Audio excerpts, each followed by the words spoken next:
안녕하세요. 주식박사 주린입니다. 영상 클릭해주셔서 감사합니다. 구독, 좋아요는 제게 큰 힘이 됩니다. 테슬라 관련 이슈가 발생하면 인스타로 먼저 공유드릴 수 있도록 하겠습니다. 인스타 아이디는 본문 내용을 적어둘 테니 팔로우 부탁드리겠습니다. 이번 영상은 게리 블랙의 주가 예측이 얼마나 맞았을까에 대해서 한번 살펴보도록 하겠습니다. 이 뉴스 이외에도 테슬라와 관련된 전반적인 소식에 대해서 전달드리도록 하겠습니다. 게리 블랙은 과거에 테슬라의 주가가 520달러에서 621달러까지 S&P 500 편입 이후에 조정이 올 거라고 하였습니다. 21일부터 24일까지 차트를 보면 실제로 한 614달러쯤에서 가장 최저점을 기록한 것을 알 수 있습니다. 그리고 이제 28일부터 31일까지 시간이 남았는데 과연 얼마나 더 내려올지 궁금합니다. 아무래도 1월 4일에 인도량 발표가 있는데 이 기대감 때문에 생각보다 많이 내려갈 것 같진 않습니다. 지금 18만 대를 넘기게 되면 올해 50만 대를 달성하는데 아마 충분히 달성할 수 있을 것으로 저는 보고 있습니다. 일론의 메일이 또 한 번 유출이 되었습니다. 이 메일에서는 일론 머스크가 직원들에게 자동차 제조업체가 2020년에 50만 대를 달성하려면 우리 모두 전력을 다해야 된다고 합니다. 매번 인도량 관련된 이슈가 나올 때마다 이런 식으로 메일을 보내고 항상 결과는 예측 인도량을 넘어섰습니다. 이번에도 저는 50만 대 인도량을 충분히 넘어섰고 더 열심히 일할 수 있는 동기부여를 주고자 이렇게 메일을 보낸 것으로 추정합니다. 다가오는 이벤트 중에서 1월 4일에 4분기 인도량 발표가 있는데 지금까지 나온 소문으로는 긍정적으로 보입니다. 이 소문과 S&P 500 편입으로 인한 조정 사이에 어떤 힘이 더 강할지 또 궁금한 장이 시작될 것 같습니다.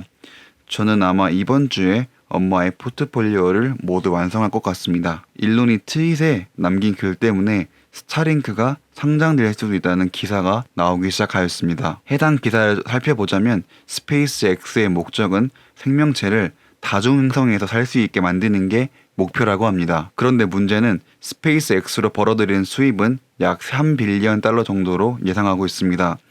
그리고 대부분 국가로부터 프로젝트를 수주해서 진행하고 있어 자칫 잘못하면 자금력의 문제가 발생할 수 있습니다. 국가로부터 받은 프로젝트 임무를 수행하면서 동시에 자신들의 스타링크 위성을 쏘는데 이게 서비스를 제대로 수행할 수 있게 되면 연간 30빌리언에서 50빌리언의 수익을 창출해낸다고 합니다. 이렇게 꾸준히 수익을 창출해내준다면 일론이 그리는 그림을 완성시키는데 큰 기여를 할 수 있지 않을까 라고 보고 있습니다. 그리고 테슬라 차량처럼 계속 무언가 만들어서 판매하는 사업이 아닌 초기 비용은 많이 들지만 이미 인프라를 한번 구축하면 그걸 기반으로 서비스만 제공하면 되기 때문에 엄청난 마진율을 자랑할 것으로 보고 있습니다. 그리고 이게 서비스만 제대로 구동이 되고 금액만 타당하게 맞는다면 전 세계의 모든 이동통신사를 쓰러뜨릴 수 있다고 저는 보고 있습니다. 물론 지금 베타 서비스로 제공을 하고 있는데 초기 설치 비용은 499달러를 지불해야 하고 추가적으로 월마다 99달러를 지불해야 합니다. 여기서 우리나라 분들은 조금 의아해 하실 수 있습니다. 어느 블로그에서 가져온 구성도인데 우리나라는 인구 밀도가 높기 때문에 광 케이블을 하나 끌고 와서 아파트에서 공유하면 되는 구조입니다. 그래서 통신사에서는 자기네 핸드폰을 사용하면 무료로 인터넷을 줄 수 있는 것도 여러 명에서 사용하고 있기 때문에 그렇게 큰 가격 손실은 아닙니다. 다만 미국은 인구 밀도가 워낙 낮다 보니 단가가 높을 수밖에 없습니다. 어찌 보면 저 높은 단가 때문에 우리나라에서는 안 먹힐 수도 있지만 미국과 비슷한 구조를 갖고 있는 나라에서는 충분히 가능성이 있습니다. 그렇기 때문에 현재 미국에서만 진행하고 있지만 추후에는 미국과 비슷한 캐나다로 서비스를 확대할 것이라고 하였습니다. 또 좋은 소식으로 현재 미국에서만 사용하고 있는 FSD가 캐나다에서 곧 출시될 예정이라고 합니다. 기존에는 미국에서만 사용이 가능했는데 그동안 데이터가 많이 쌓여서 그걸 기반으로 조금 더 나은 FSD가 탄생하게 되었고 이제 미국이 아닌 타 국가에서도 사용 가능한 수준까지 올라온 것으로 보입니다. 이분이 직접 12월 달에 캐나다에서 FSD를 사용할 수 있는지에 대해서 물어보았습니다. 미국과 캐나다의 교통법규가 미묘하고 중요하게 차이가 나는 부분이 있다고 합니다. 아무래도 FSD가 대부분 미국 신호체계만 학습하기 때문에 저런 다른 부분에 대해서는 부족할 수 있습니다. 하지만 캐나다에도 곧 배포할 수 있을 것으로 본다고 합니다. 일론 타임이 있기 때문에 캐나다의 FS 배포는 조금 더 시간이 걸릴 것으로 저는 보고 있습니다. 사실 어느 부분이 미묘한 차이가 있는지는 모르겠으나 밑에 다른 분이 트윗해주신 말에 따르면 캐나다에서는 양보하는 것에 대해서 암묵적인 규칙이 있다고 합니다. 이러한 부분들을 FSD로 프로그래밍 하기가 어려울 것이라고 합니다. 그런데 이 부분도 초반에 어렵겠지만 데이터가 많이 쌓인다면 극복할 수 있다고 생각을 합니다. 정말 머신러닝이기 때문에 할 수 있는 극복입니다. 그리고 물론 테슬라가 FSD를 사용하려면 규제 당국의 승인을 또 받아야 합니다. 이 기사에 따르면 아직은 승인을 받지 못한 것으로 보입니다. 그리고 규제 당국의 승인을 받기 전에 FSD의 베타 버전의 성능을 개선해야 된다고 합니다. 그리고 제 생각에는 이번에 캐나다가 FSD를 쓰게 되면 그 다음번은 노르웨이가 될 것으로 보고 있습니다.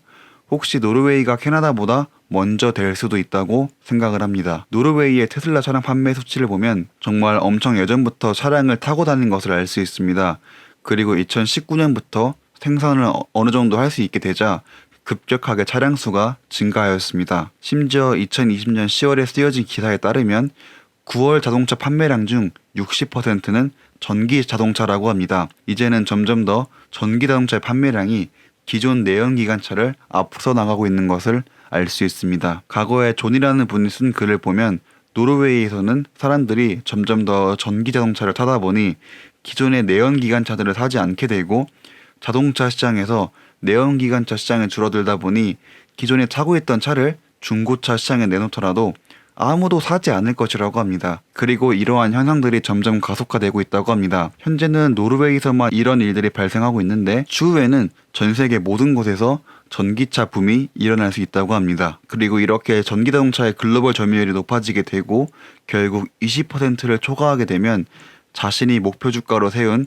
$830가 굉장히 보수적인 수치로 느껴진다고 합니다. 이 $830의 목표 주가는 6개월에서 12개월 내에 도달할 것으로 보고 있는데 이 시기는 전기자동차 시장이 얼마나 빠르게 시장 점유율을 가져가냐에 따라 다르다고 합니다. 지금 중국에서 슈퍼차저 공장을 만들고 있는데 2021년 1분기에 10K의 용량분을 생산해낸다고 합니다. 그리고 테슬라 차이나는 72개의 충전 스토를 갖춘 세계 최대의 슈퍼차징 스테이션을 출시할 계획이라고 합니다. 아무래도 중국이 이런 부분에서 도입하는 게 수월하다 보니 정말 빠르게 성장하고 있음을 알 수 있습니다. 테슬라가 2021년 중반까지 인도 고객에게 자동차를 배송을 한다고 합니다. 과거에 FDI 규칙에 의해 인도 진출이 무산이 되었는데 그 규칙을 찾아보면 단일 브랜드로 인도에 진출하려면 그 물건의 30%가 인도에서 생산되어야 한다고 합니다. 그런데 이번에 코로나 사건 등으로 인해 인도에서는 이런 제한을 완화시켜 주었습니다.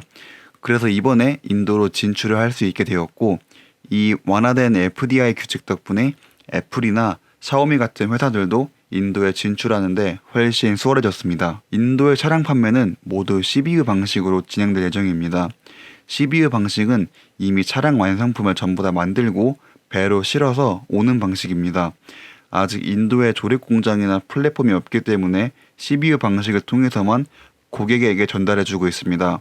초기에는 모델 3로 2,500개 정도 배송할 것으로 보고 있습니다. 그런데 FDI 규칙에 따르면 2년 이내에는 오프라인 매장을 만들어야 한다고 하는데 그 2년 안에는 공장이나 기타 서비스 센터가 만들어지지 않을까라고 저는 보고 있습니다. 이번에 FSD 베타 버전 8이 나왔는데 정말 엄청나게 큰 변화가 생겼다고 합니다. 그동안에 좋지 못한 성능을 보여주었던 부분에 대해서 크게 개선이 되었다고 합니다. 4차선 도로를 주행할 수 있고 좌회전도 깔끔하게 할 수 있다고 합니다. 그런데 아직은 정확하게 속도 제한을 준수하지 못하는 상태가 발생하고 있어 잘 매칭하는 게 필요하다고 일론이 트위터에서 언급을 하였습니다. 또 추가적으로 스쿨존에 해당하는 시간대와 아닌 시간대에서 역시 오토파일럿이 잘 구분할 수 있도록 개선해야 된다고 합니다. 추후에 추가적으로 FSD 베타 8 영상에 대해서 분석해보는 시간을 갖도록 하겠습니다. 그래서 오늘의 결론입니다. 우선 게리 블랙의 주가 조정 예측은 맞았다고 보기도 애매하고 틀렸다고 보기도 애매합니다. 아마 오늘부터 한 주간 예정된 조정과 또 예정된 좋은 소식 두 개 사이에서 어떤 게 더 주가에 작용할지는 두고 봐야 될 것 같습니다. 정말 여기저기서 스타링크의 상장 가능성에 대해서 언급을 하였습니다. 아무래도 스페이스X의 목적은 인간이 다행성에서 살 수 있게 하는 것인데 스페이스X 자체만으로 벌어들인 돈으로는 하기가 어렵기 때문에 스타링크의 수익에 집중해야 합니다. 하지만 아직은 수익적인 측면이나 기타 다른 부분에서 많이 부족하기 때문에 추후에 수익이 좀 안정적으로 발생하면 그때 IPO를 한다고 하였습니다. 몇 년 안에 원하는 바를 이루면 그때 하지 않을까 저는 보고 있습니다. 노르웨이에서 정말 엄청나게 많은 사람들이 전기차를 선택하고 있습니다. 최근 구매 수치로만 보자면 기존의 내연기관 차들을 앞질렀습니다. 이 높은 테슬라 밀도로 저는 FSD 베타 버전 다음 목적지는 캐나다나 노르웨이로 보고 있습니다. 인도에서 FDI 규제가 완화되어서 테슬라 차량이 2021년부터 테슬라 모델 3를 인도에 판매하게 되었습니다. 아시다시피 중국과 인도는 정말 엄청난 시장입니다. 이번에 인도로 뻗어나가고 공장을 또 세우게 되면 엄청나게 많은 생산량을 기대해 볼 수 있습니다. 마지막으로 FSD 베타 8입니다. 그동안 과거 베타 버전에 비해 많은 진보가 있었습니다. 아마 FSD가 공식적으로 릴리즈가 되려면 베타 10이나 11 정도가 되어야 할 텐데 내년 2월이나 3월 정도쯤이 되지 않을까 추정하고 있습니다. 오늘도 귀한 시간 내주셔서 시청해주신 주린이 가족분들에게 깊은 감사를 드립니다.